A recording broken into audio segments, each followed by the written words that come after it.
This is the sink that the Brita faucet filter was on that I just got in the picture right here.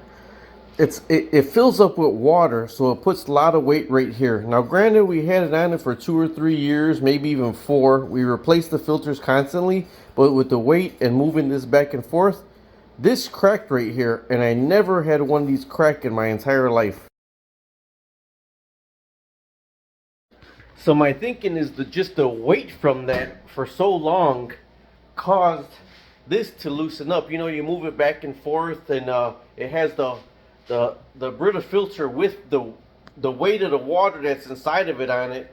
So this is a water epoxy, potable epoxy that I just put it on together. We bought the piece. I got to change it, but I'm switching to the zero water one. I got the picture in here of the zero water, because even with the Brita one that you got on here, a YouTuber, you know, I'm a YouTuber, DIYer, tested all the water filters, even that big $300 Berkey one, and the zero water one actually did better than that. So I was a big advocate of how convenient this was, although I don't know if, I mean, it might just been the time to go, or it might have been the weight that was hanging off it for so long. You be the judge. Tell me what you think.